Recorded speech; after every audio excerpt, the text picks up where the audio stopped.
Akkam jirtu kabajamoota fi jaalatamtoota hordoftoota biiftuu Oroo bakkuma jirtanitti nageenyi keenya kan kabajaatiif kan jaalalaa isin haa ga'u isiniin jenna. Itti aansuudhaan oduu isaa kana qabannee dhiyaannee jirra. Hangadhuma sagantaa kanaatti nu wajji turaan affeerraa kenna. Kun biiftuu Oroodha keessani jajjabeeffadha laayikii sheer godhuu hin dagatina kallattii mangarmata duree oduu amma qabadheetti yeroo dabru oduun jalqaba. Ajjeefamuu hojjettoota baankii gamtaa Oromiyaatii fi qaamoleen garaagaraa gadda ibsatanii jiru. Akkasumas qaamoleen garaagaraa yaada kennuudhaan ajjechaa hojjettoota kanarratti raawwatame balaaleffatanii jiru. Dabalata isaa qabna. Oduun itti aanu dhaabbilee fi qaamoleen garaagaraa shawaa kibba lixaatti namoota yookaan uummata balaa lolaatiin qe'ee fi qabeenya isaa irraa buqqa'ee fi gargaarsa meeshaalee garaagaraa taasisanii jiru. Dabalata odeeffannoo kanaa qabannee jirra. Oduun itti aanu oduu oolmaa Oromiyaati. Oduu oolmaa Oromiyaatti lolli Oromiyaa bakkoota garaagaraatti loltoota mootummaatti waraana bilisummaa Oromoo gidduutti deemaa jiru akkuma itti fufeetti jira. Waraanni bilisummaa Oromoo bakkoota garaagaraatti haleellaa humnoota mootummaa irratti raawwataa jiruun injifannoo argataa kan jiru akka ta'e beeksisee jira. Oduu injifannoo qabannee jirra isiniin geenna. Oduu biyya alallee qabna. Guutuu oduu wajjin isin wajjin kan turu ani Bariisoo Ganamooti. Guutuun oduu akka itti aanu kanatti wal duraa duubaan isiniif dhiyaata. Ajjeefamuu hojjettoota baankii hojii gamtaa Oromiyaatiif qaamonni garaagaraa gadda isaanii ibsatanii jiru. Akkasumas ajjeefamuun hojjettoota kanneen hawaasa dheekkamsiisee jira. Ajjeefamuu hojjettoota baankii hojii gamtaa Oromiyaatiif qaamonni garaagaraa gadda isaanii kan ibsatan yoo ta'u, boordiin daayirekteroota akkasumas manaajimentiin baankii hojii gamtaa Oromiyaa hojjettoota isaa jalaa ajjeefamaniif gaddi kan itti dhagahame akka ta'e ibsee jira. Hojjettoonni baankichaa sadi maqaan isaanii Kaasahuun Inkoosa, Gammachuu Xilaahuun akkasumas Masaay Abarraa jedhaman ajjeefamuu baankichi mirkaneesse maatii fi firoottan isaaniitiif akkasumas hojjettoota isaatiif hunduma isaaniitiif jajjabina hawwee jira. Gama biraatiin immoo ajjechaan hojjettoota baankii hojii gamtaa Oromiyaa irratti raawwatame dallansuu guddaa uumee jira. Namoonni marsaalee hawaasaa irratti yaada isaanii qoodan gocha kana balaaleffatanii jiru. Yaada miidiyaa hawaasaa irratti kenname keessaa tokko biyya qaamni seera qabeessa jedhamu shiftoomee akka barbaadetti tarkaanfii namoota nagaa irratti fudhatu keessa jirra. Akkasumas biyya shiftaan hanga funyaanii hidhatuun uummata keessa socho'u keessa jirra. Eenyu tarkaanfii nurratti fudhataa akka jiru hin beeknu. Biyya akkanaa kana keessatti jiraachuuf wabiin tokkollee hin jiru. Biyya abbaan maatii biraa ba'e osoo maatiin amma dhufa jedhee balbalarra dhaabbatee eegu achiin hafu keessa jirra. Biyya dargaggeessi fuudha ga'ee fi qarreen heeruma geette heerumaaf hamilfatte osoo hamilee isii hin guuttatin itti cittu keessa jirra. Biyya dargaggeessi maatii ofii horatuuf baddaa laga osoo deemu qabamee ajjeefamee darbamu keessa jirra. Yaanni nama biroo irraa kennamemu hojjettoonni kunneen jireenya isaanii tolfachuudhaaf jireenya ofii jiraachuudhaaf kanneen dirqama hojii isaanitti kenname bahachuudhaaf tattaafatan malee kan gartuu siyaasaa kamuu akka hin taane beekamaadha. Garuu babal'achuun seera dhabdummaa akkasumas saamichaa fi hanni biyyattii keessatti babal'ate lubbuu namoota nagaa kan daa'immanii, kan dubartii ulfaa, kan dargaggoota, kan manguddootaa akka baalatti harcaasaa jira. Biyya akkanaa kana keessatti jiraachuuf wabiin tokkollee hin jiru. Abdilleen kan dhumate jedhee jira abbaan yaada kana. Gama biraatti yaada adda ta'e kan kennan hojjetaan hawaasaa hojjetaa hawaasaatti kabajamuu qaba. Qaama kamiinuu tuqamuun isarra hin jiru. Garuu hojjetaan hawaasaa kun konkolaataa waraanaatiin akkasumas humna waraanaa hanga funyaanii hidhate hedduu wajjin socho'uu hin qabu jechuudhaan yaada kennee jira.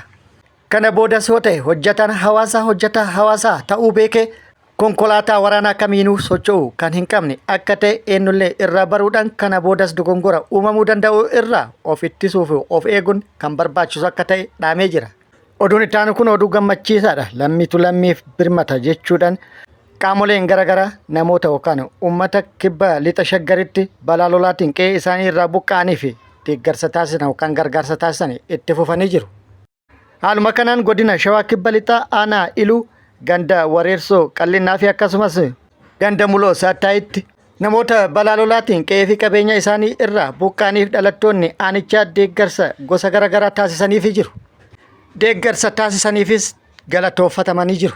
Haaluma wal fakkaatuun faawundeeshiniin Haacaaluu Hundeessaa deeggarsa namooma wantoota garaagaraa namoota qe'ee isaanii irraa balaa lolaatiin buqqa'aniif taasisee jira.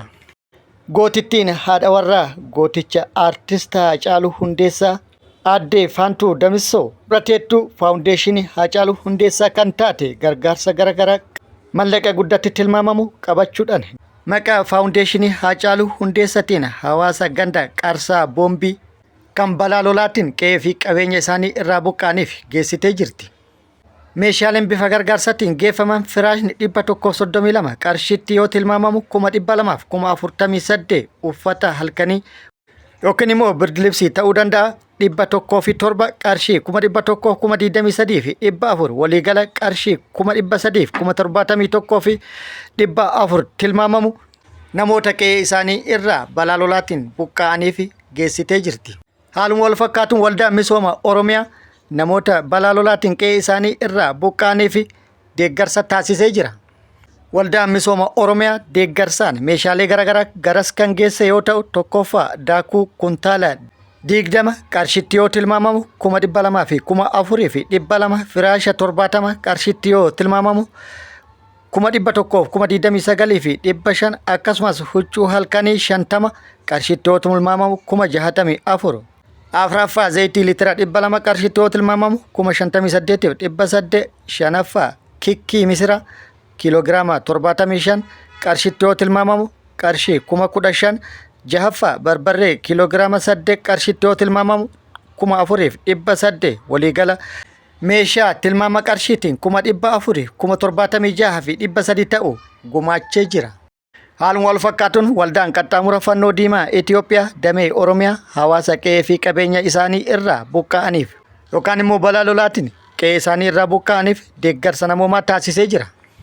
Waldaan qaxxaamura fannoo diimaa damee Oromiyaa namoota balaa lolaatiin qe'ee fi qabeenya isaanii irraa buqqa'aniif tokkoffaa daakuu kuntaala 25 qarshiitti yoo tilmaamamu 237 fi 500 lammaffaa zayitii liitira 200 fi 45 qarshiitti yoo tilmaamamu 73 fi 500 waliigala meeshaa qarshii 300 fi 11,000tti tilmaamamu deeggarsa namoomaa taasisee jira.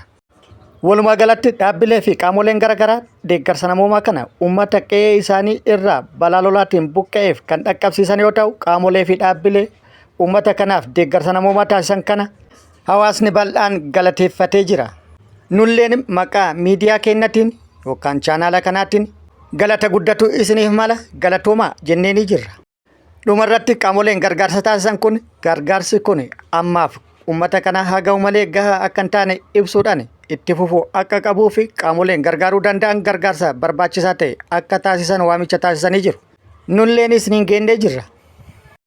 Oduun itti aanu oduu oolmaa Oromiyaati. Oduu oolmaa Oromiyaati. Lolli Oromiyaa bakkoota garaagaraatti deemaa jiru akkuma itti fufeetti jira. Lolli loltoota mootummaatiif waraana bilisummaa Oromoo gidduutti zoonota Oromiyaa hedduu keessatti deemaa jiru kan itti fufe yoo ta'u waraanni bilisummaa Oromoo lola bakkoota garaagaraatti deemaa jiru kanarratti haleellaa humnoota mootummaa irratti raawwatuun humnoota mootummaa hedduu hojiin ala taasisuun injifannoo irratti argataa kan jiru akka ta'e beeksisee jira. Haaluma kanaan har'as lolli loltoota mootummaatiif waraana bilisummaa Oromoo gidduutti deemu bakkoota garaagaraatti kan itti fufe yoo ta'u waraanni bilisummaa Oromoo zoonii lixa Oromiyaa Wallagga Bahaa aanaa Saasiggaatti barraaqan haleellaa humnoota mootummaa irratti kan jalqabee fi haleellaa humnoota mootummaa irratti raawwateen miidhaa guddaa humnoota mootummaa irratti kan dhaqqabsiise akka ta'e odeeffannoon achirraa ba'e ibsee jira. Aanaa Saasiggaa iddoo addaa Tsiggee jedhamu daandii aspaaltii irratti haxxee hidhuudhaan haleellaa humnoota mootummaa irratti raawwateen humnoota mootummaa hedduu addunyaa kanarraa godaansise hedduu madoodhaan adabe meeshaalee waraanaa hedduu kan irraa hiikate akka ta'e odeeffannoon nu ga'e ibsee jira. Dabalata odeeffannoo kana yeroo itti aanu qabannee kan dhufnu ta'a. Akkasumas waraanni bilisummaa Oromoo zoonii kibba bahaa Oromiyaa Arsii Bahaatii fi Arsii Lixaa bakkoota garaagaraatti haleellaa humnoota mootummaa irratti raawwateen injifannoo argatuu beeksisee jira.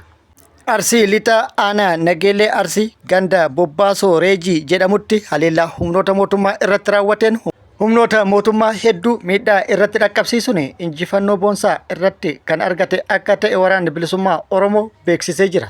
Haleellaa raawwateen hedduu addunyaa kanarraa godaansisee hedduu madoodhaan akka dhabe akkasumas meeshaa waraanaa akka irraa hiikkate waraanni bilisummaa Oromoo beeksisee jira. Dabalata odeeffannoo kana yeroo nagaatti qabannee kan dhufnu ta'a. Haaluma wal fakkaatuun waraanni bilisummaa Oromoo zoonii kibba bahaa achuma kibba bahaa Oromiyaa Arsii Bahaattis haleellaa humnoota mootummaa irratti raawwateen injifannoo akka argate beeksisee jira.